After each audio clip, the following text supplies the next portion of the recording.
All right, welcome. Austin, we're here. We're here. Playoff time. Track season is over. I think first things first, Austin, we have a potential name for this show, for this segment. You got a buddy that sent you a text. I did. And we've been thinking about, a semi-clever name, a catchy name, but what do you got? So I got for us, it'll be called the Review, Preview, and Opinion Show. That's the long name. But we're just going to call it for short, the RPO short. The RPO Show. RPO Show. RPO Show. And it kind of, I think it fits right in with our whole football vibe we have. Run-pass option. Run-pass option. That's what it's a reference. Got three options. You never know which way we're going to go. Right. We don't know if we're going to review, preview, or talk opinions. Okay. I like it. So the RPO with Paul and Austin of the Clovis Sports Report. That's right. Let's go with that. I like it. All right. So if my voice sounds a little weird, Austin, this is being filmed on Tuesday night. We usually do this on Monday. Mm-hmm. I texted you. I said I got the flu. I'm not feeling too well. I got the flu at 2:48. I looked at the clock. 2:48 Sunday morning. About an hour after the Fresno State football game ended. In Hawaii, I got the flu. Struggled for a couple days, but I'm here. Yeah, I can just feel Paul breathing on me, so I feel like my sickness is coming in about a day or two. So I'll keep you updated on that too. Yeah, and if my head just happens to collapse right now, you just do a little weekend at Bernie's. I'll prop you up. Pretend you're maybe move my mouth a little bit. Sure. Have some sounds come out. So anyway, we'll get through this. We're definitely looking forward to this because it's playoff time. So how do you think, Austin, track ended? So the first show that we did was our spectacular, right, where we previewed. I don't know if we really gave specific predictions in that first show, but we talked about different teams and how maybe we thought these teams would finish, just what their strengths and weaknesses are. And I think it played out pretty much exactly how we thought, and it wasn't really exclusive to just what we thought. I think a lot of the public probably thought it would have finished how it did, which was Central number 1, Buchanan number 2, Clovis number 3, and then we had those three teams, which we mentioned in that preview show. Like those teams, were all just kind of gonna beat up on each other, and they all did. They were Clovis West, East, and North all finished 1 and 4 in the TRAC, and I think most people, but we thought it too, that's kind of the order in which the TRAC would finish. Yeah, it is weird when you look at the final standings. Again, Central, I think I saw that they've now won 23 track games in a row. Right. Does that sound about right? Yeah. So 23 track games in a row. It's a very impressive run for Central. So they ended up 5-0. Buchanan 4-1. Clovis 3-2. And then seeing those three teams at 1-4 looks kind of weird in the I honestly don't know if I've ever seen that, like 3 teams finishing 1-4, but it happened, and it was like on all those teams, kind of, when Paul and I were talking about this before this show, but they all kind of match up with each other differently. And like Clovis West maybe struggles against the run, stopping it, and they lost to East, which that's all they do. And you have Clovis North, a team that is pretty physical up front. They can stop the run a little bit, and they beat Clovis East. Yeah. So it's just different kind of how teams fit with each other. They all kind of just beat each other, playing to their own strengths. Yeah, and we talked too how none of those teams are bad teams either. They didn't show it throughout the year. There was no bottom feeder teams.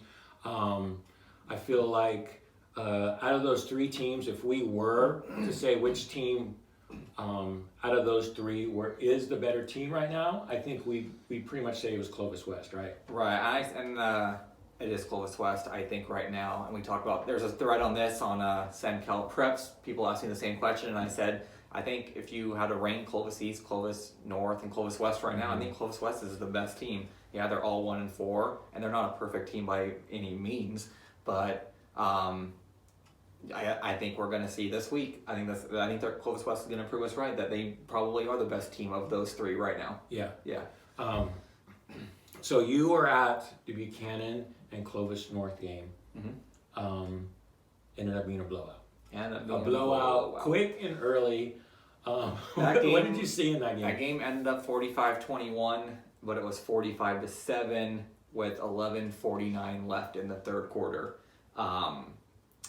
It was all, if you read the articles on Clovis Sports Report, it was the C.J. Jones show, 2 pick sixes, a kick return for a touchdown, and then, oh, by the way, Kendall Milton rushed for 140 yards on like 7 carries. Yeah. So Buchanan was doing.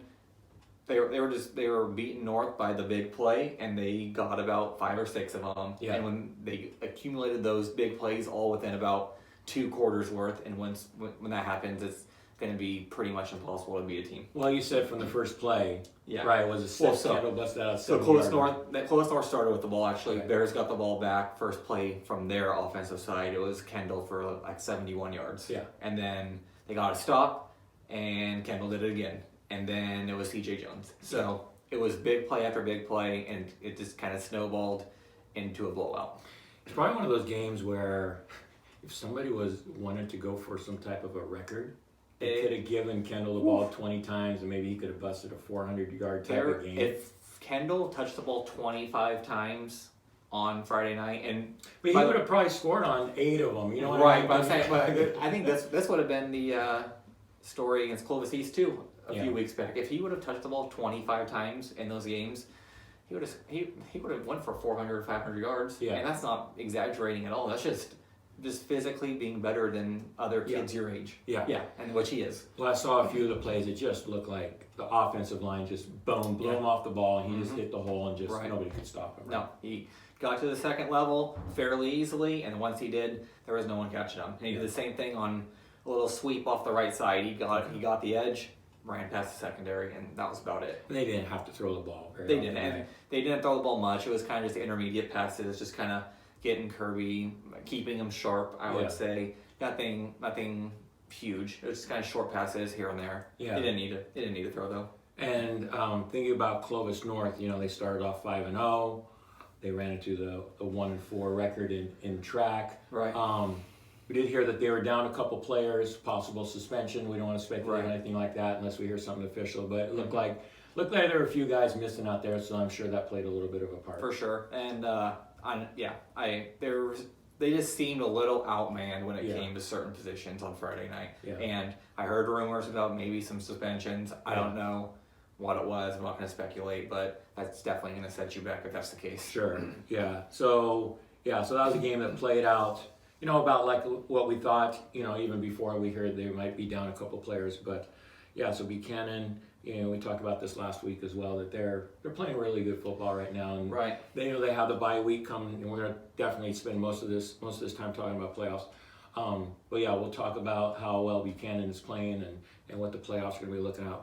But they got the 2 seed and are going to have a bye, so they're going to be sitting a week. They're probably one of those teams that's like, man, they want to get back on the field. Yeah, we talked about one of our post-game videos a few weeks ago.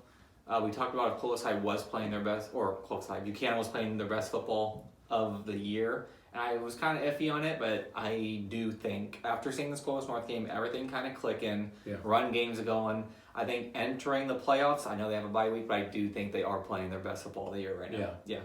And I went to Clovis game at LaMonica Stadium for the Range Rider Trophy, and I figured that would be the better game of the two as far as, the closeness of it, score-wise, and the intense rivalry. And it didn't disappoint. It was a 20-14 game at half. Clovis West had the lead.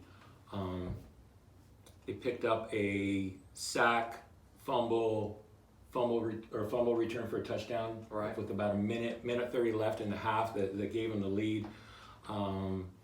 Clovis West, they have some dudes, they have some athletes, and I wasn't necessarily surprised. It wasn't like, oh my gosh, I can't believe Clovis West is winning this game.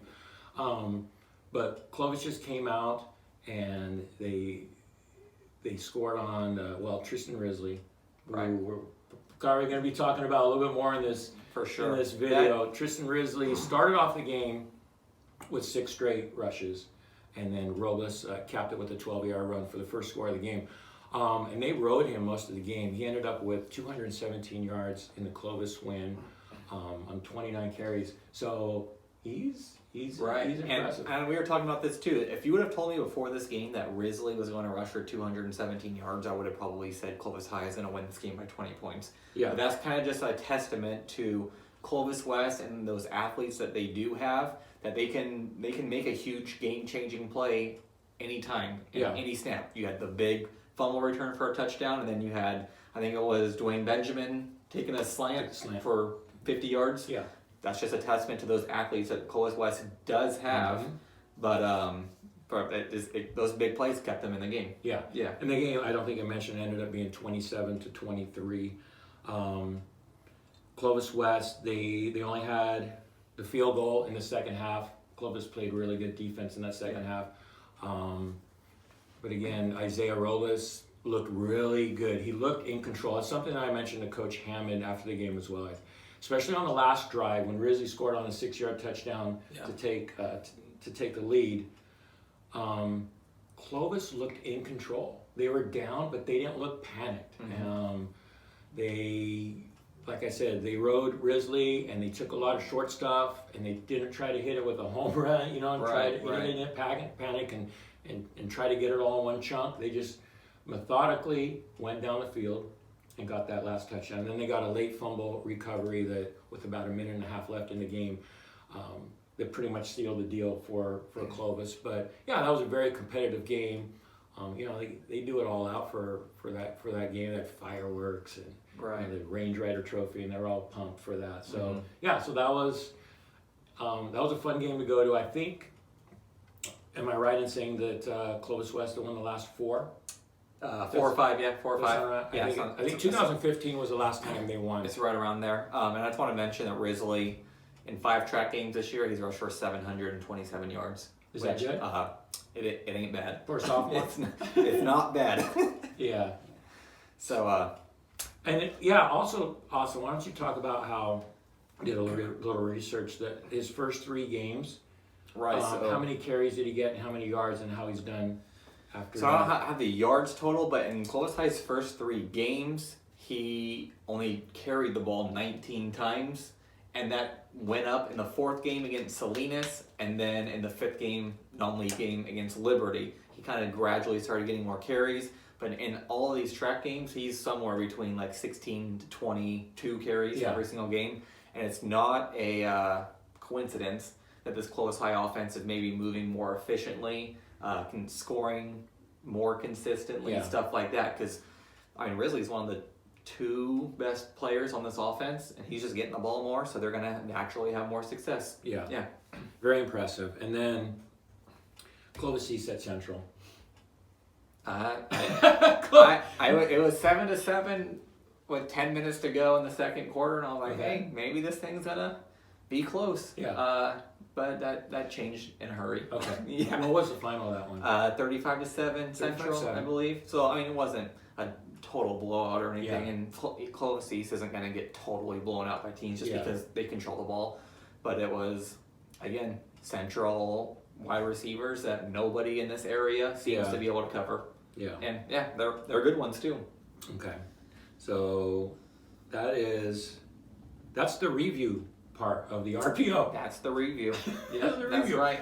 All right. So with a little bit of opinion thrown in there. All right. So let's go for a little preview. So playoff time, guys.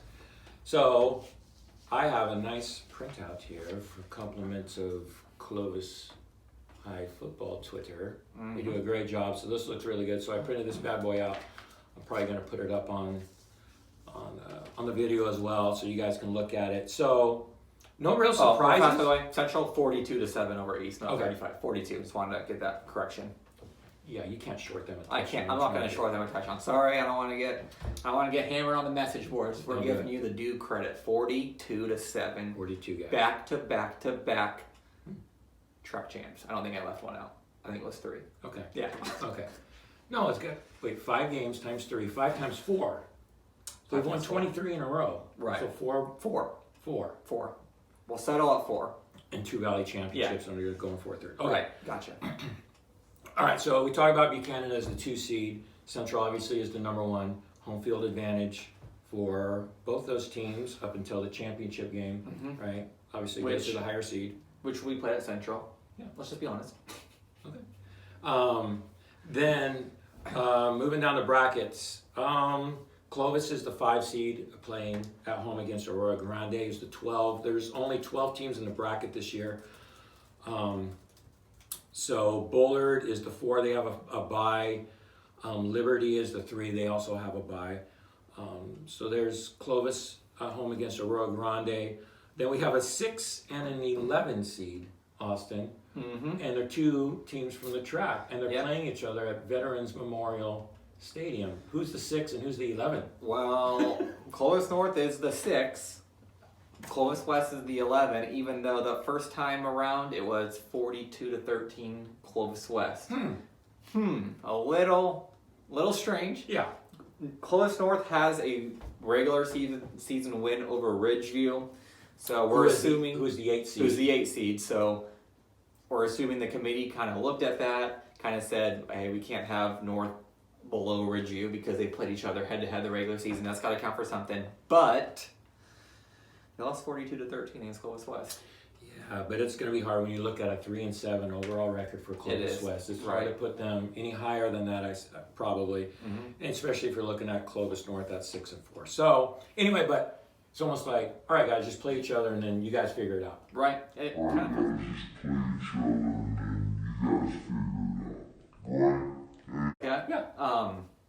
How do you feel about this game? Oh, how do I? Well, and then the you other want one. to get into it? Okay, gotcha. Well, in a second. So, and then the other one, we got Clovis East, ended up being the 10 seed, and they're going to go down to Bakersfield, who's the 7. Bakersfield Keep ended your up. eye on that game. We got some opinions on that in a little bit. We got a little on that game. Bakersfield's the 7 seed. They're 5-5 on the year. Clovis East ended up 4-6 overall. Okay, so you want to start with Clovis North, Clovis West? You want to talk about that? Let's a do little it. Like we said, 42-13 the first time around. I don't know if this game this week will be that much different than the first go around. 42 points for Clovis West. 2 of them came by a pick 6 the first time around. So you can't really bank on getting pick 6s each game. But on the flip side, Clovis North also had a kick return for a touchdown last time around. Oh, by the way, Bradley Senaway, the Clovis West quarterback, was knocked out in, I believe, the second quarter. And Clovis West still racked up all these points. That's right. This game's not going to be a 42-13 game this time around. It's going to be closer because Coach Jaycott is too good of a coach. He has some good staff members. They're going to be ready. They'll have something else for Clovis West. But I still like the Clovis West athletes just a little bit more, and I think they're going to make enough plays with their starting quarterback in the game to be able to advance this week. If you look at Clovis West, you talk about their athletes, right? You talk about their receivers, their running back. Yep. Senaway has one of the best arms in the central section. I think that guy can sling. I mean, he has his times as a quarterback, but he's still a good athlete, and he can still make throws. Yeah. Not all the time, but a few of the times he can. And once he gets the ball to those players, I just think they have better skill guys than Clovis North can defend. And you have David Piero, who's an athlete, can catch the ball. We saw him catch 16 passes for like a 160. Yep. That was against Buchanan, right? Yep.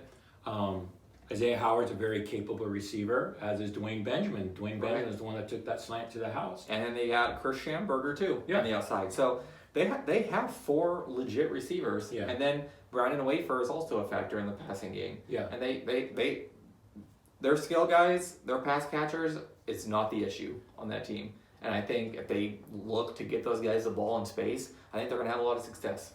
And Mateo Morales did play, I don't know if I told you this, but he did play in the game, and he looked good. He looked 100%. He was playing all over the field against Clovis. Which is also a boost not limited to the run game, too. I don't know if he carried the ball on Friday at all, but if he kind of starts working his way back into the running game, that's big for Clovis West. Some short yardage stuff, just giving the ball and having power. I think we're kind of in agreement. If we were to make any type of prediction in this game, I think, an 11 seed. This is not like March Madness, right? Where you're just kind of picking, there's going to be an 11 against the 6, right? I think we have legitimate reasons. Is a calculated 11 versus 6 upset, if you want to even call it that. Yeah.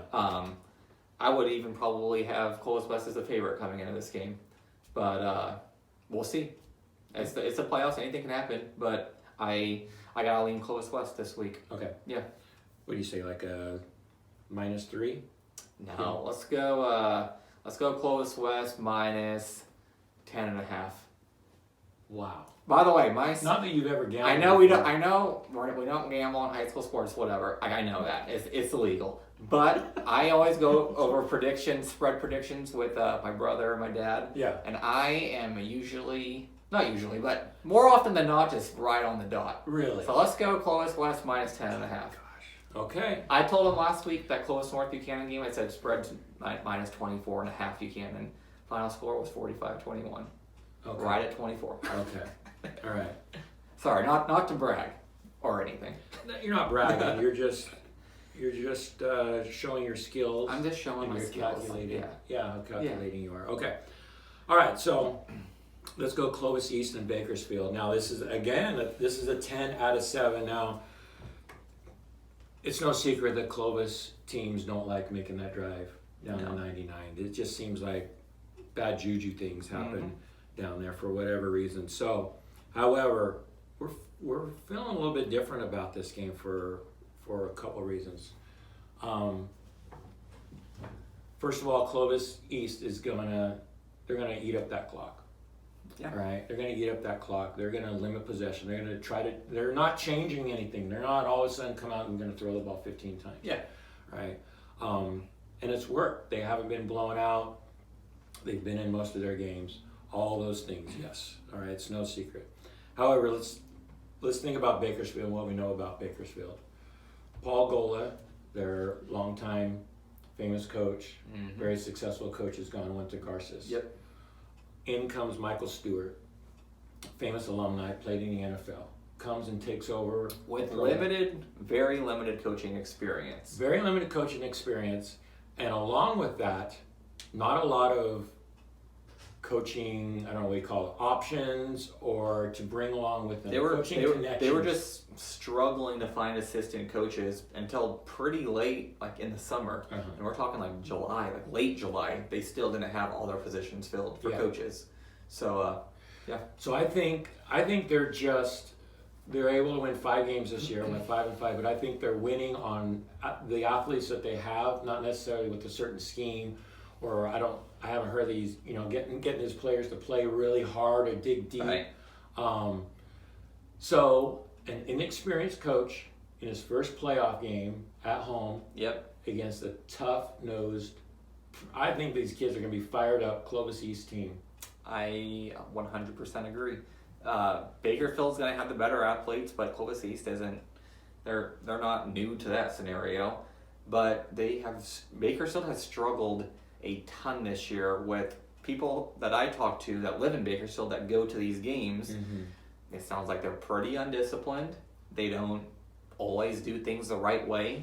They don't have attention to detail on every single play. And when you're playing an offense like Clovis East, those are 3 things you have to have. Like, yeah, your athletes are going to make plays when you're on offense just because they're better athletes. So you'll score probably. But when you're on defense, there's a pretty good chance Bakersfield's just going to get it shoved down their throats a little bit. And Clovis East went on the road last year to Bakersfield in the playoffs, a way better Bakersfield team and a worse Clovis East team. And Clovis East gave up 50 points, but they scored 31. Yeah. So, I mean, I don't think an upset is really out of the realm for this game.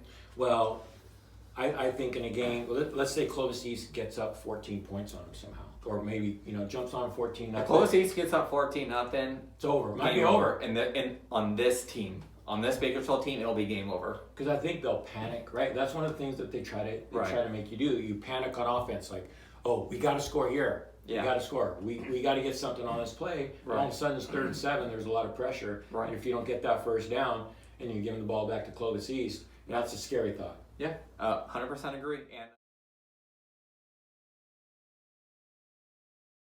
I know we do questions at the end, but I think this kind of feels like a good time to bring up the question we got about, it kind of relates to this game. We got a question from Mark Gassett on Twitter. He said, do you think Clovis East will have another rematch against Buchanan in the 2nd round? Which means that they're would going to beat Bakersfield.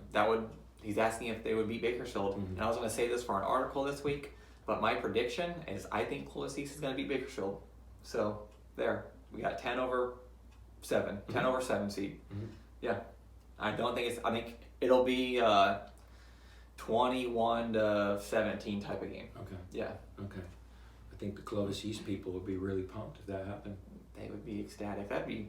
Yeah, no. We'd have to go look, but that might be their first playoff win since 2000 and. Well, not last year. Not last. Not the year before. They went 0-10. I think they won in the playoff game in 2010 against Tulare Union on the road. I think that is their last playoff win. Okay. Yeah, that'd be great for the program. Yeah. And Clovis and Aurora Grande. So I dove in a little bit into the interwebs and to the Twitter machine as well to try to do a little research on Aurora Grande. So again, there's only 12 teams in Division I this year, and they're the 12 seed. Doing the research that I did, it didn't seem like they're a 12 seed. It seemed like they I don't know, almost on par with like a Tulare or a Ridgeview, kind of like in that category. Those Is types this of teams.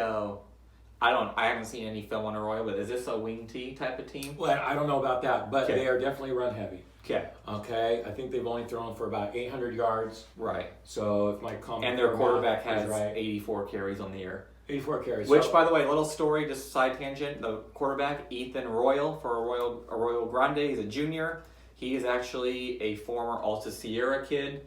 Should have went through Buchanan, but I think his family moved to the coast. Yeah. About 2 or 3 years ago. So he is the starting quarterback at Arroyo. So Oh, a there little you bit local connection there. A little local connection, Yeah.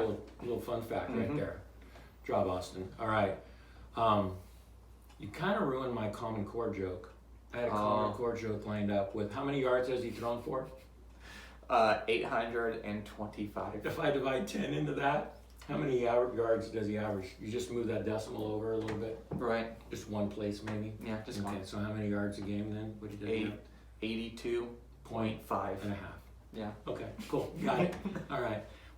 I'm a teacher. Austin's studying to be a teacher, so this is, Yeah, that's right up our alley. Right, I don't want to mess that one up. Okay, so there it is. Got my Common Core math joke Yeah. in.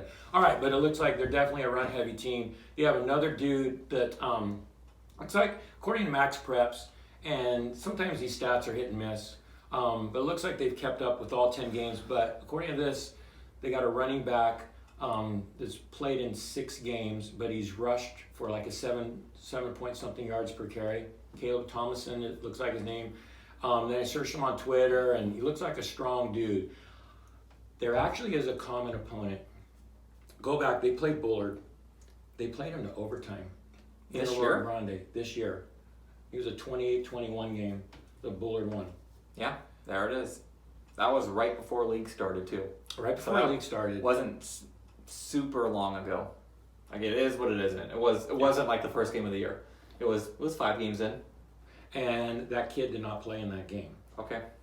That was one of the games that he missed, and I have no idea why.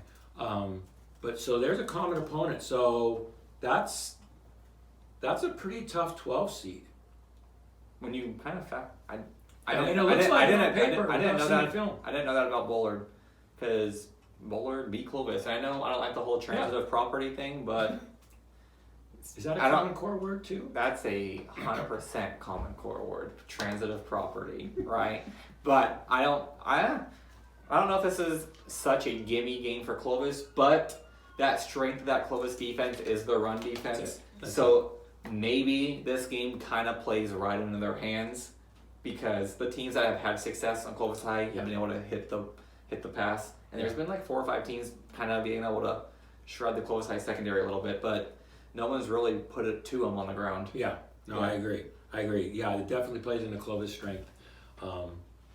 Watching Keanu Williams play again last week, that guy, 6'5", 2. I mean, it's just it's just fun to watch. Kendall Milton is a joy to watch run the football. Right. A player like Mateo Morales is fun to watch run around as a linebacker. Right. But Keanu Williams is fun to watch on the defensive line, and for sure. how he just takes up space and he's got speed and savviness, and You know, he's not just a big oaf out there, you know, lumbering around trying to tackle people. He knows what he's doing. He knows what he he uses his hands. He sheds blockers, and he's a force. And I'm sure Aurora Grande has not played against anybody like that. Probably not. I would guess not. Yeah, I would guess not. So yeah, and we haven't talked about, Austin, which game we're going to go to. We have, again, the Clovis Aurora Grande game, and then the Clovis North, Clovis West. Why don't you drive to Bakersfield and see East?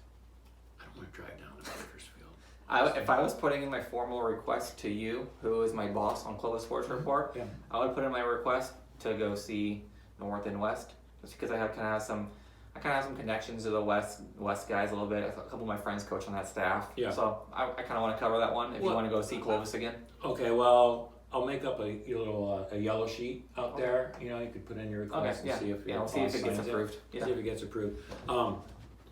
But yeah, so Clovis and Aurora Grande home game at La Monica Stadium. Our games at 7. I think they're all at 7. They're all at 7. Yeah. Clovis North and Clovis West at Veterans. Yeah. Okay. Well, we'll see what your boss says. Okay. Hopefully he's lenient. So, any other games jump out in playoffs? Well, we didn't talk about the first round, Ridgeview, Tulare Union. I'm not going to sit here and pretend like I know a bunch about those schools because I don't. And that'd be the only game that we haven't talked about. Ridgeview they're not a terrible team. They played Liberty tough. They lost by 7. They lost a 1-score game to Bakersfield. They lost to North, but they had their third-string quarterback in at the time. So I think their first 2 guys got hurt in the first half of that game, and they ended up losing. But they have some pretty good athletes. Mm-hmm. They have a few of their guys actually that transferred from Bakersfield after the goal stuff. Okay. So they have athletes. They have some solid football players. I would probably think they're going to win that game. Okay. But again, I'm not going to sit here and act like I know everything about those schools because I don't. You know enough. I know enough. And I'm picking Ridgeview. And it's an 8-9 game, so it's almost a pick 'em. Right. But Tulare Union, we looked at their schedule a little bit before I clicked record on the old iPhone over there. The only common opponent, I believe, was Lemoore, and Clovis East beat Lemoore. Right. And Union beat Lemoore. It wasn't a blowout. So Union hasn't played any Division I team. Which leads me to kind of believe it's a bigger jump than you might think from Division II to Division I. Not all the teams, like Memorial could play Division I. There's other teams like Hanford can play Sanger, Hanford. They can play Division I, but when you're playing Division II teams and Division III teams every single week, and then you get into the D1 playoffs, I think there's a little bit of an adjustment to the speed of the game. Yeah. Yeah. And you know what you get if you win that game? What do you get? Central. That's fun. You get Central. That's super fun. Yeah. That 1 seed is huge. You get your home field advantage throughout playoffs. Okay, so you know what? Let's do it. Let's talk about Central a little bit. Their quarterbacks definitely know where to put the ball. The receivers are 2 of the top receivers, one of the best tandems I think in the state. Yeah, and we're not going to throw that whole best in the state word out there lightly. No. Yeah, we're not going to just say it just to say it. They probably are among the top units in the state of California. They're wide receivers. Yeah. Like Xavier Worthy, Jeremiah Hunter, and who am I missing? 88. Sorry, this is bad TV. No, that's... But look at his name. Well, I mean, the top 2 receivers, we said the top 2 because... AJ Simpson Battle. Okay, we can back up those because... Manuel Oliver Davis, him, 80. Yeah. A hyphenated last name. Hyphenated last name. They both... You got your hyphenated last name. name. Yeah, got them confused. Yeah. Well, because they have Division I offers. Yeah. I mean, they're not throwing out Division I offers like the extra Halloween candy that was sitting there that I gave you when you walked in. There's not D1 schools just handing them out like candy. No. You got to earn it. You got to be legit. And both those guys are legit Pac-12. Yeah, they are type receivers. There's some people too that seem to think it's more than a handful that this Central team is better than the last couple years. Right. With Trent Tompkins gone, it might have been a little blasphemous to say something like that at the beginning of the year. I think there's a lot of points to prove why that's right. I was saying that. I was saying the opposite in the beginning of the year just because I was so unsure about the quarterback position. But almost this entire team was on the Valley Championship team last year and was on the Valley Championship team the year before. So many of these seniors for Central are 3-year players, and on top of being so experienced, they have a ton of talent. All those guys we just mentioned. Then you have Quali Conley coming out of the backfield, who's just another element. If you've seen some of the highlights, they're putting him in the slot and they're giving him the ball, and so they would just sling it to him, and they're when Central played Buchanan, they tried to get the run game going the first 2 possessions, and it wasn't happening. Yeah. And then they just went to 5 wide and lined up Quali as a receiver, and they were kind of just pick who you want to cover because someone's going to be open, and as long as Silva makes the right read, it's going to be a gain of yards. Yeah. And that's extremely tough for anybody in this area to defend, if not impossible for some schools. Yeah. Yeah. And people are saying that this is the best defense that they've seen in the last couple of years as well from them. That's probably pretty accurate when you have Ricky Correa right in the middle eating up blockers. You have Jacob James right in the middle of that defense as a linebacker, and then just a slew of DBs like Central always has. Yeah. They're impressive, man. They're a better football team this year than they were in the past. Yeah. They don't have Tompkins, but they have 17 other guys starters on the team that have experience and Valley Championship experience with talent. Yeah. And by the way, Jameson Silva, what's he up to now? 32 touchdowns, 1 interception through the air. That's pretty good year. Pretty impressive. That's a pretty good year. That's pretty impressive. So, good luck.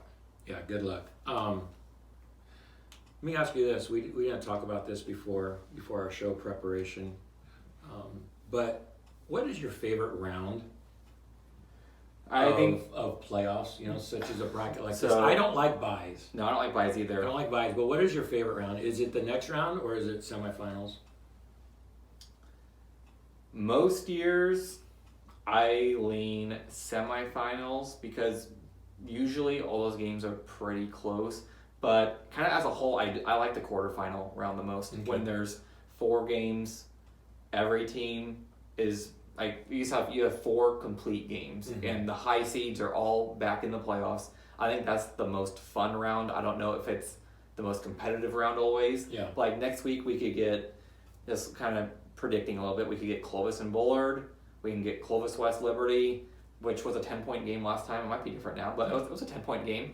And then say Bakersfield does beat Clovis East. You get Bakersfield coming to Clovis to play Buchanan. Bakersfield hasn't come down to play Buchanan in 10, 11 years. Yeah. So it gives you an opportunity to see new matchups that you kind of never really see as opposed to the semifinals. You're probably looking at a Buchanan Liberty rematch. We've seen that for 3 or 4 years in a row. You're looking at a Central Bullard, Central Clovis matchup. Possible. Mm-hmm. So we'll see. The semifinals are always great. I like the quarterfinals, 4 full games. Some of them are going to be blowouts, but I like when everyone's playing. Yeah, for me, first round, it's get rid of the riffraff. Right. Exactly. Get rid of the riffraff. Let's get down to business with some of the higher seeds. When you think about any type of a bracket, usually you think of March Madness, and there's always a 12 beating a 5. Right. Always. Was it one year there were 3 12. Yeah. 12 beating 5. So you might see something like that. That's pretty exciting. You might see an upset like that. But some of the upsets that we might think happen is a 10 over a 7 with our Clovis East against Bakersfield, and then an 11, at least numbers wise and bracket wise, an 11 over a 6. I necessarily can't see, anything else really happening. Ridgeview or Tulare Union, that's a toss up. Yeah, for sure. It is. It's a toss up. In a perfect scenario, we're not going to get into this too much because this could be an hour.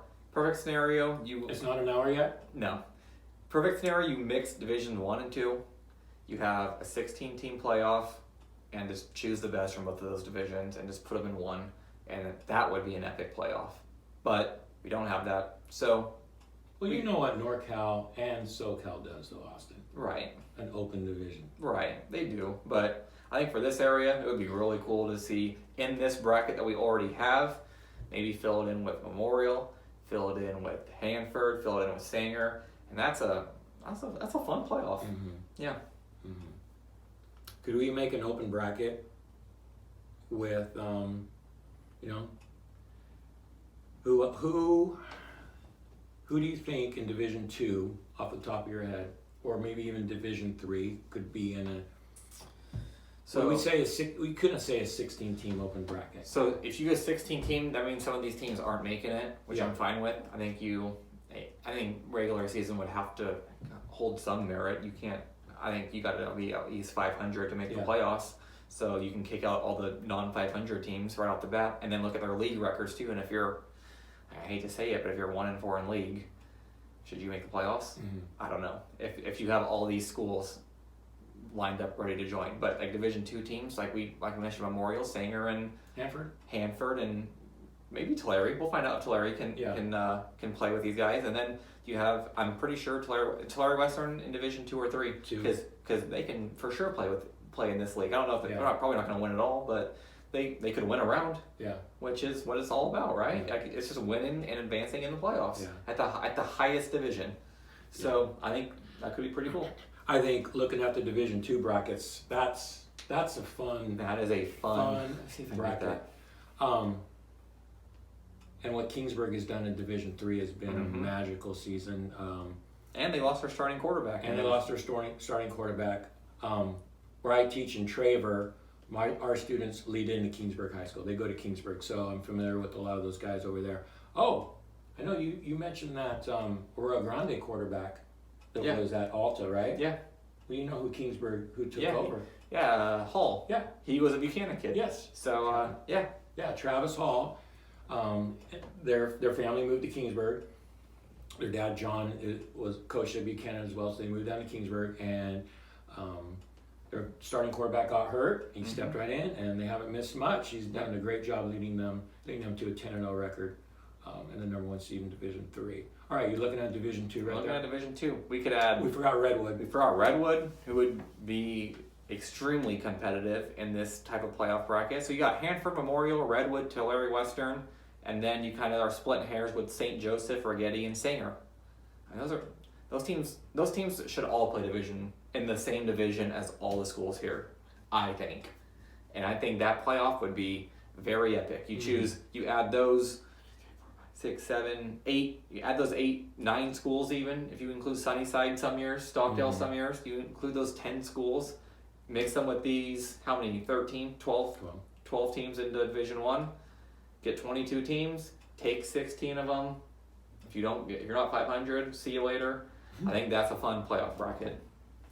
That would get rid of that riffraff I was talking about in that first round. It would get rid of the riffraff. That'd be a lot of fun. Yeah. That'd probably be a 2 or 3 proposal in the CIF Central Section office there in Porterville, California, USA. Probably. Yes, probably. That'd be a big deal. All right, so playoffs. We broke it down about as well as possible. Yes. We did some preview. We did some opinion. We did some pass option. Some on RPO. Some called RPO. the RPO for tonight. The RPO. So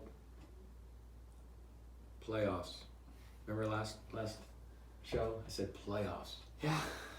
Playoffs. We only have 4 more weeks max of football season, so and enjoy championship games falling on the after Thanksgiving again, right? I believe so. Okay. Don't quote me on that, but I haven't looked that far ahead yet. I'm trying to put that off. So I'll get super sad when football's over. You will, huh? Yeah, so I just take it day by day in football season. What do you do during wintertime? Hibernate? I just hibernate. I lose money on college football. Yeah. What are you talking about? You set spreads. I know. I'm better at the high school stuff than college, even though I act like I know everything in college. Okay. All right. So we forgot to thank a couple sponsors. We're very thankful to the Field House over there on Copper Avenue. Guys are very generous over there, Louis Brosi. Thank you to them for sponsoring Clovis Sports Report and Barrows Physical Therapy. As the weather's getting colder, right? Right. Time to Feels right now. feels right. This is football weather. Mm-hmm. How do you feel about time change? Are you one of those anti-time change guys? I'm anti-time You're change. anti. I hate when it gets dark at 5. And- I hate it. Yeah. Yeah. It's no fun. Sometimes isn't. when you're driving home, you're like, "What the heck? I feel like I lost my day already." Agree. Yeah. Agree. What'd you do with that? What'd you do with that extra hour of sleep or extra hour? Did you sleep or did you play? Well, so I was up for the Fresno State Hawaii game. Yeah. So I got to like 1:20 in the morning and then I fell asleep. So I did I slept through the time change. I gained my hour for the first time in a while. I felt like I'm usually up for it. Yeah. Yeah. So when you woke up, you looked at your iPhone and the time had already changed. You're like, what? Yeah. I forgot. Yeah, cool. I know. I woke up at 6:30 on a Sunday, and I was like, no, I'm going back to bed because of the time change. Yeah, good for you. Good for you. I know I did the same thing, and then I walked out here and all my clocks were, all my winding clocks were all on the regular time that the clocks thought they were on, so it threw me off a little bit. But yeah, I used that extra hour to try to get healthy, Austin. Yeah. So, yeah, so good show, good talk, good words. Got our RPO on. Anything else you want to add? I think we're good. I think we covered it all. Covered all. Yeah, please be sure to check out clovisportsreport.com, the videos, everything that we do. We're putting together highlight videos, a lot of cool stuff. Make sure you guys hit like and retweet and share and all those things. It's funny, I was thinking about that very thing. Sometimes you watch these YouTube videos and then at the end, you get that fun guy, whoever's talking, says, please be sure to hit the like button and all those things. And those guys annoyed you. Yes, now we're doing the same thing. Now we're doing the same thing. Because it kind of makes sense when you're trying to build an audience, Austin. Yeah. It makes sense. We gotta do it, guys. So we gotta do it. So just ignore us on that part. Don't ignore the subscribe part, but just like the begging part. Yeah, ignore the begging. Yeah, ignore the begging part. Yeah. So hey, thanks guys for all the support. Again, we've been getting a lot of text and posts and comments and stuff on our stuff, and we've been hearing things. Even though somebody doesn't hit the like or retweet or share button and all that stuff, we've still been hearing a lot of great feedback. So we're going to keep it going. We're guaranteed a Clovis game next week. Guaranteed, baby. So we got at least Buchanan and at least Clovis North, Clovis West winner. So we'll at least do this, one more time, hopefully 2 and maybe even 3. So for Austin Kemp, oh yeah, that's your name. That's my name. I'm Austin. Austin. I'm Paul Meadors. Thanks for watching. And what's your prediction on the time right now? When I go back there and look, what do you think it is? If you made it through this whole thing, you are a grinder. This thing is at least 50 minutes. No. Now you're at 50? I'm telling you, it's like around 50. Our longest is what? Like 42. 42-ish. Ish. Okay, I'm going to say 39. I'm going to go a little under. You're way off. Okay. All right, let's find out. Okay. All right, guys. Thanks.